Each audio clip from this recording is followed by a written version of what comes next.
I want to talk to you a little bit about health and the immune system in the context of this virus that we're experiencing. Obviously, it's an important subject to everybody. But I think we first have to understand what we mean by a virus. All of us have a virus. I'm not trying to alarm you, it's just the fact of it. We are riddled with viruses. In fact, we live and prosper in a cloud of viruses, according to the virology experts. And not many people seem to understand that.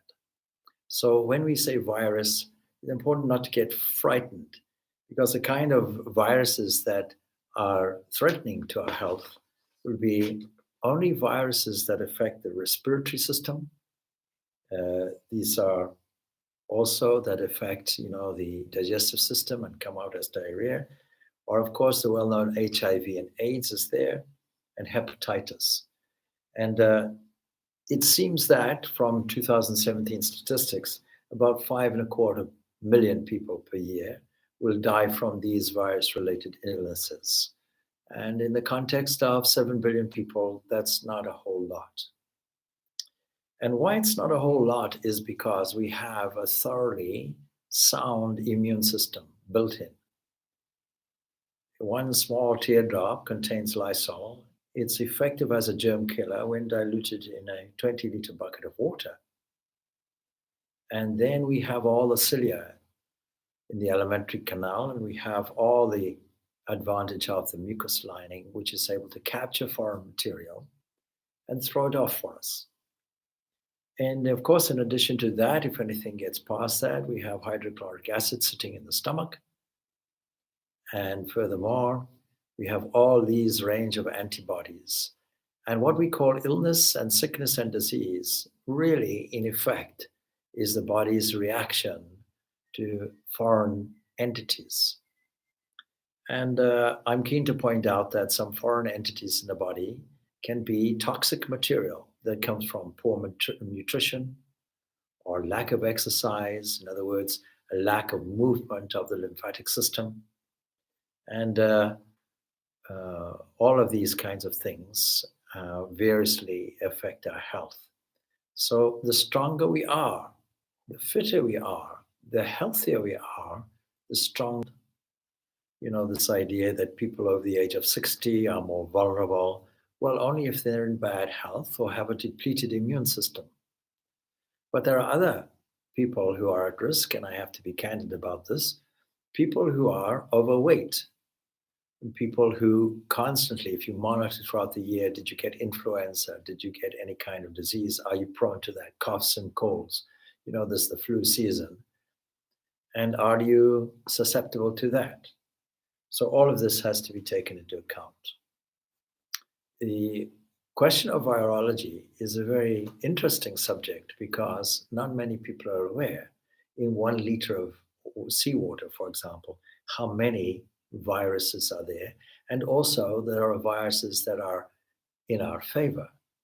There's an example of a certain plant, a certain grass that lives in hot spa water, and it relies for its existence on some fungus, and the fungus itself will die if it's not injected, as it were, with the viruses.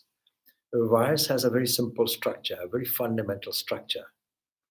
And it is this structure, really, and this immediate response to us.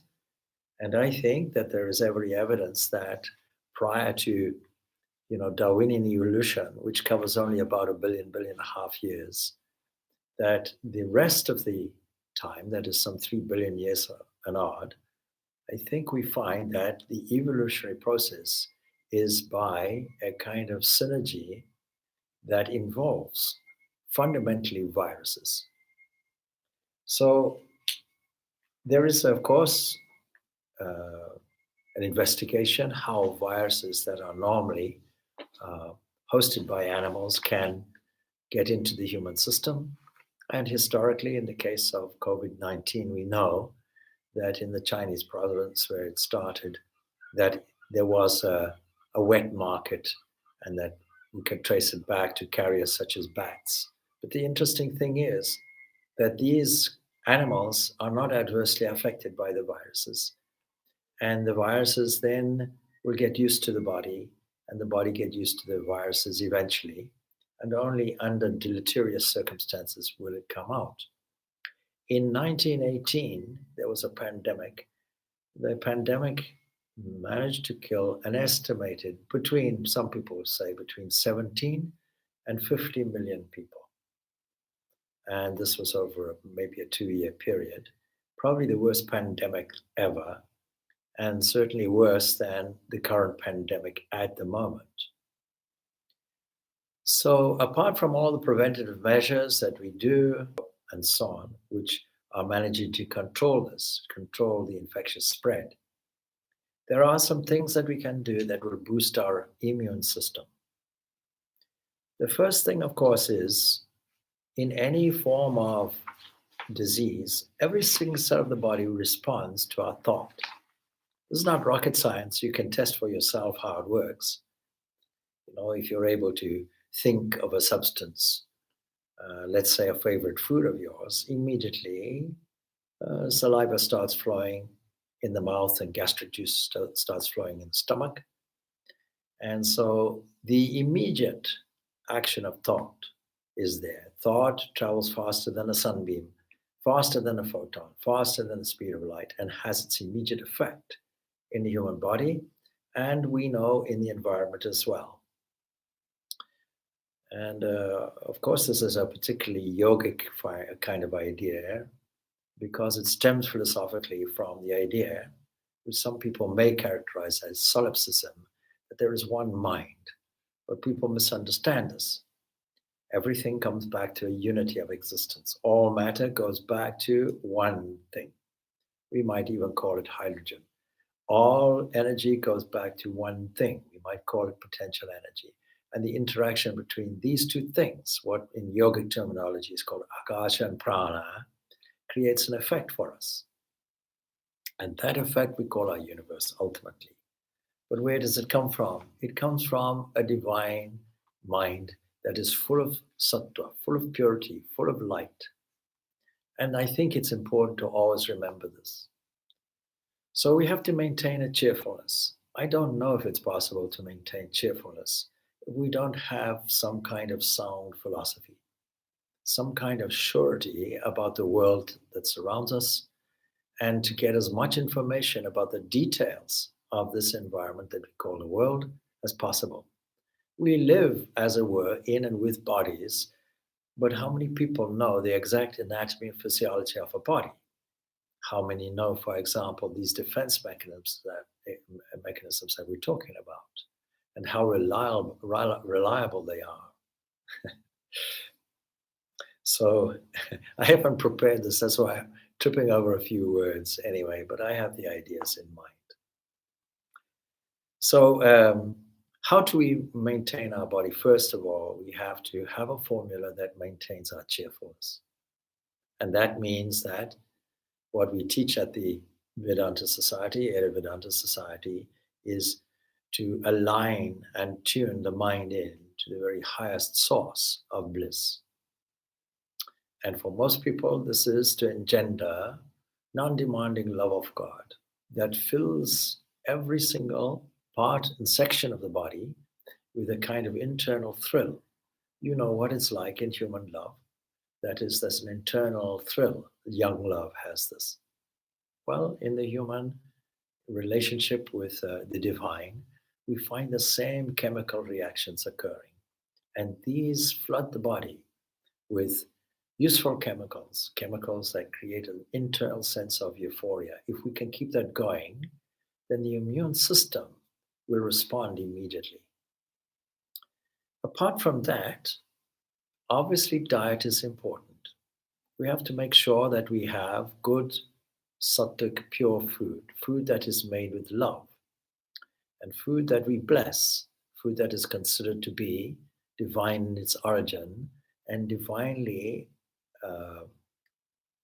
meant to nourish the body at a nutritional level and create a certain metabolism within us that has an energy value, a calorific value that is commensurate with the expenditure of our energy.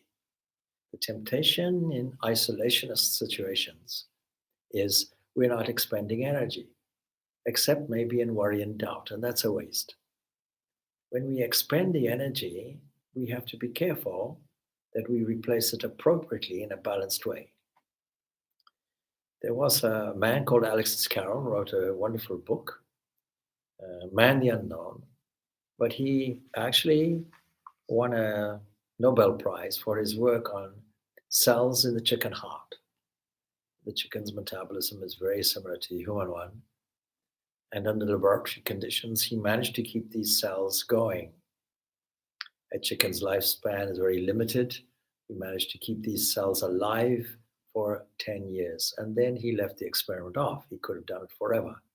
On this basis, he says that the human cells of the body are theoretically immortal, providing there is the right nutrition fed in, the right waste products excreted, and that the cell itself is in a condition to absorb and operate correctly. And under laboratory conditions, of course, we can easily control this. But the world is not a laboratory in this sense, and so we have to take certain specific measures as if it were. We have to take the right nutrients in. We have to make sure that the right waste products are going out. And that means that we have to be regular in our habits, in our excretion habits, when we take all this waste product away from the body. So good nutritious food, and there are two things in the context of this virus.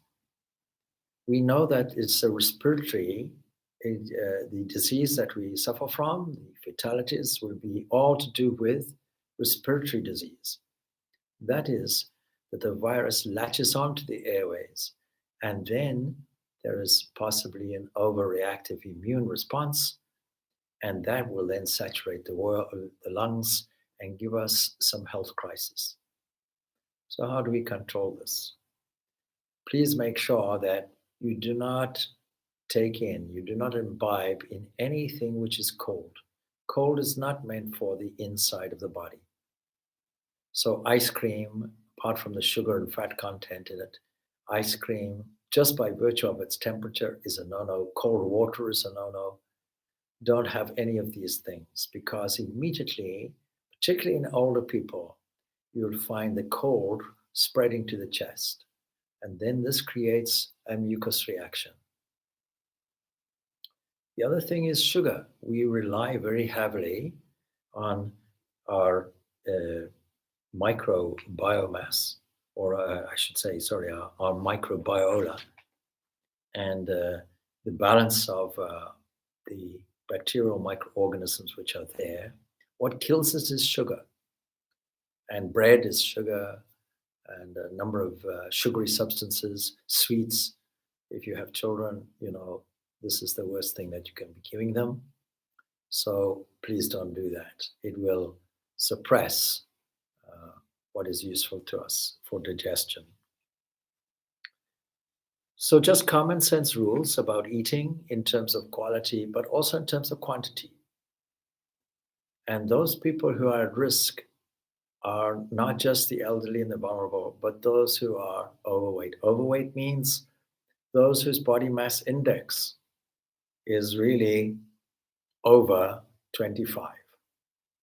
And you can calculate that by taking your height and your weight. And then you can do, on the internet, there are many self-calculating systems that will tell you what your body mass index is. Of course, it's not 100%. 100% means I have to find out what is my body fat ratio also.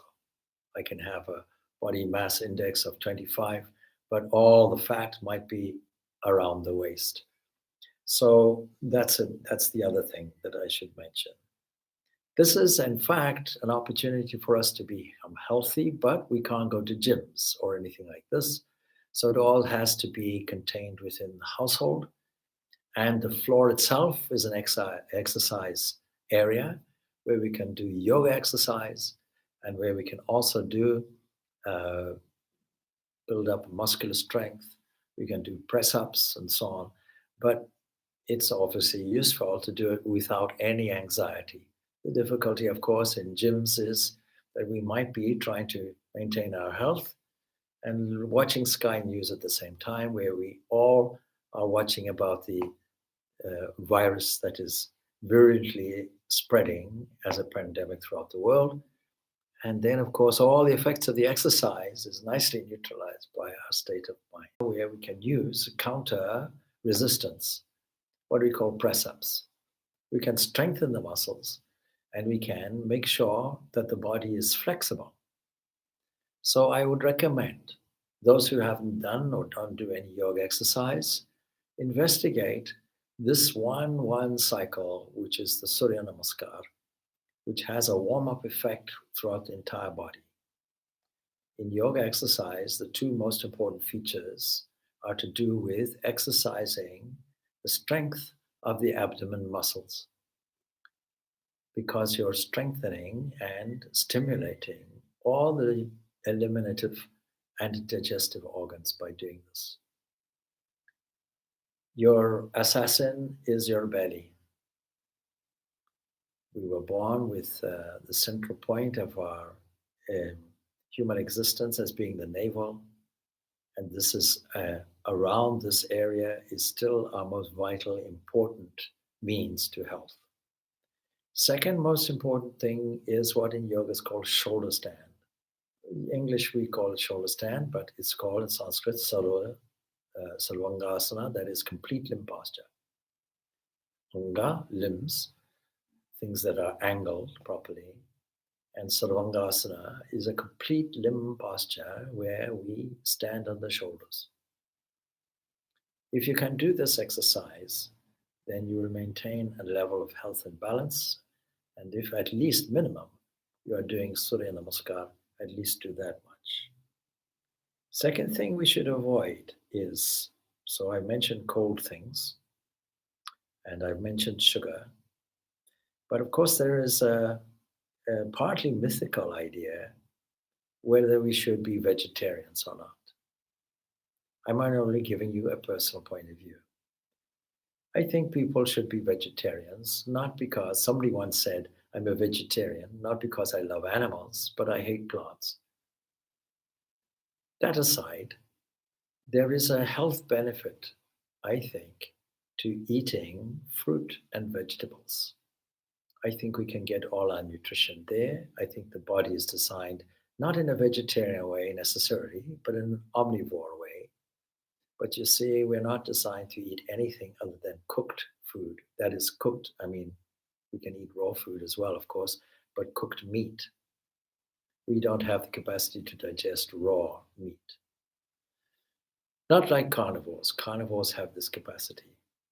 But it's not my insistence that you are vegetarians. There's no connection between eating non-vegetarian food and this current virus.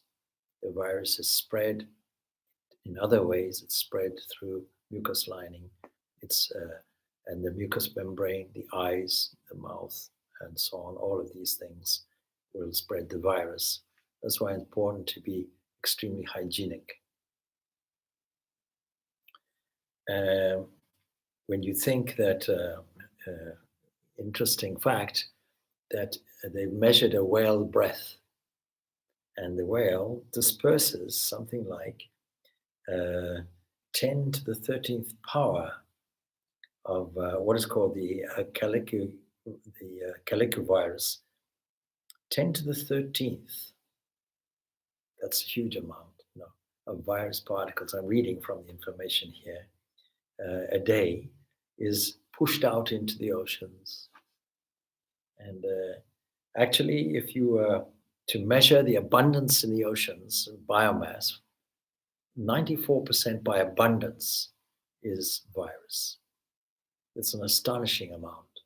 So when you fill your mouth with salt water, seawater by the coast, and playfully spray it on your friend, then we have no idea that this is what we're doing.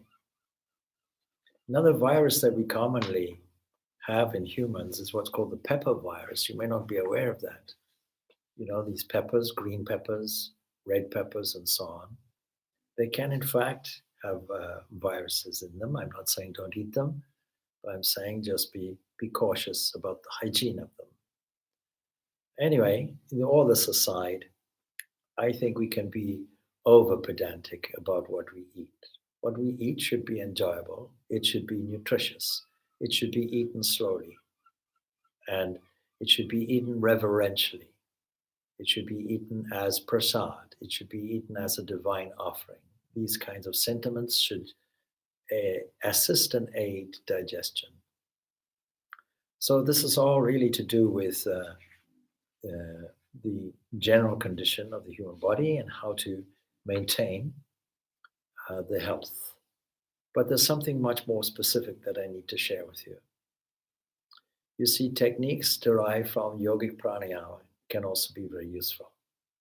Typically, when we breathe, we have no idea what we're doing. And there's a common misunderstanding that we breathe well when we breathe from the chest. But you see, when we sleep, we're breathing from the abdomen. It's the body's natural way of breathing. That is, we're filling the lower parts of the lungs. The operation of the lungs all operates from the muscular, involuntary action of the viscera rising and falling. That is, the abdominal muscles are used in it. And when we breathe in this way, with the abdomen rising and falling, we are filling the lower parts of the lungs. Those who study yoga will recognize immediately what I'm talking about. When we breathe from the chest, there's a shallow breathing, and we're only using the upper portion of the lungs mainly. And so a complete breath that is useful for us, particularly in the early morning, when the air is fresh, and there's nothing to stop us from taking fresh air, provided we are not in contact with others. Early morning, the air is fresh, not in any way polluted, it is clean, and we feel the freshness of it and the energetic value of it when we take deep breaths. Deep breaths have a calming effect on the nerves as well, and they have the effect of calming us in a crisis if we feel a little jittery or a little nervous about the current situation. Deep breathing immediately, even abdominal breathing actually, immediately calms the nervous system. And you can do it while driving in a car. See, the benefits of this virus pandemic has been that areas that were normally polluted over cities have measurably reduced. That waters have measurably increased in their pristine purity. That the air, because flights have been less and so on, cars activity have been less, has a measured effect of improvement. It would be wonderful if we could sustain this. But in the early morning anyway, at least that much, spend at least 20 minutes a day in deep, systematic, pleasurable breathing. And you need to monitor how it is with you, because if you are in any way have any difficulty in the chest, you'll find that you may be coughing. So when you do this, make sure that you have some tissues or something like that, that if any mucus does come out, you can deposit it there. And the more you can bring out, the less labored the lungs will feel. So what is this deep breathing?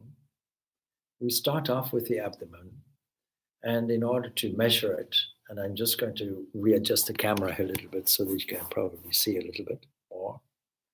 So it's useful just to hold the tips of the fingers lightly over the abdomen here. Don't press it. Then as you exhale, the first action of breathing should be exhalation. As you exhale, you squeeze the abdomen inwards like this.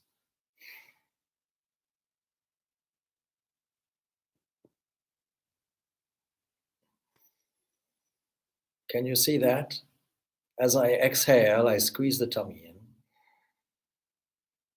As I inhale, extend the tummy out.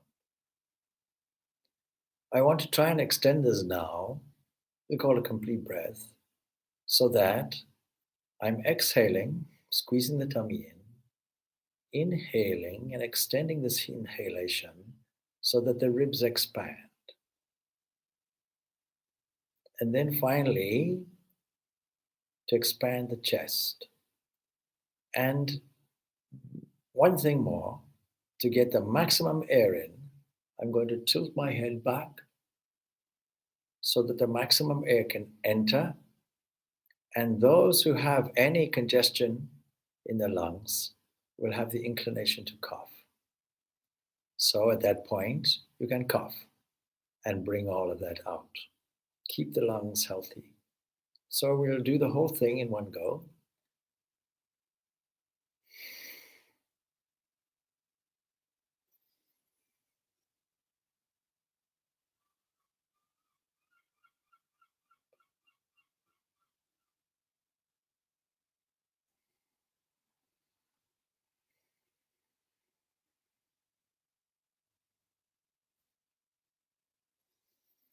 And you'll see that on exhaling, we've done a reverse movement.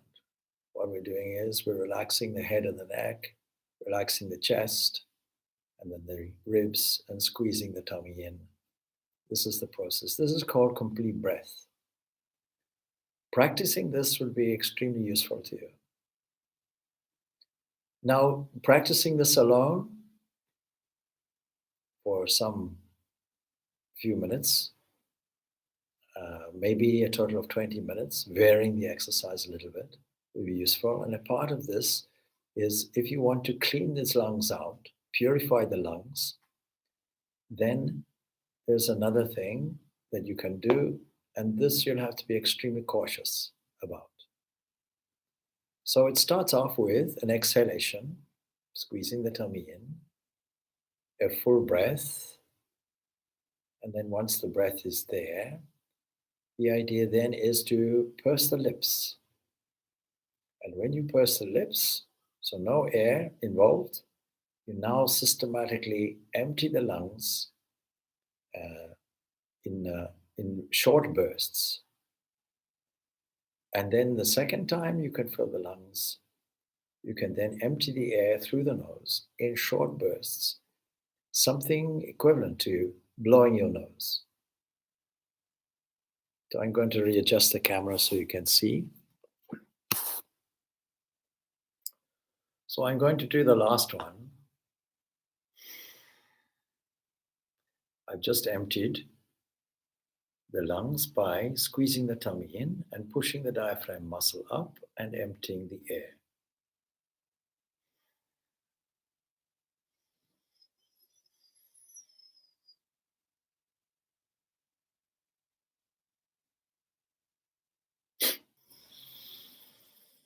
The last movement is squeezing the tummy in, so all the air gets emptied, and that has the effect of drawing more air in a fresh, deeper way. So don't practice this one for too long.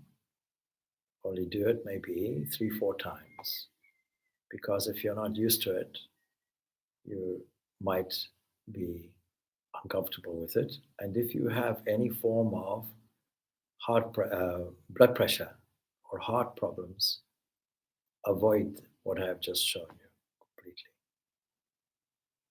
And just stick to the complete breath.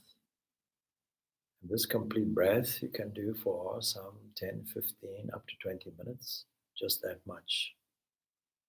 I could show you, of course, alternate breathing. That's another thing that will help just to balance the body nicely. And beyond this, you should not practice any retention of air or breath, because these advanced aspects of pranayama should not be practiced unless you practice brahmacharya. Anyway, we can arrange the hands like this. So these two fingers loosely cover the nose here. And then the thumb covers the right nostril here, like that. And so, leaving the right nostril free, we exhale. Then we cover both nostrils. Obviously, I'm inhaling in order to speak. And then what we do is we inhale through the left to the count of 4. We close off. We hold it there for a count of 16 with the same measure.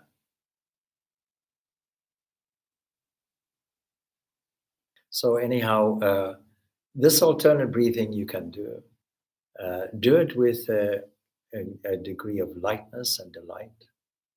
And then you can do the other side as well, and do it maybe only 2 or 3 times. Beyond that, do not retain the air. And it is useful to repeat at least the Omkara, that is, as you're doing it, or if you have a mantra, your own mantra.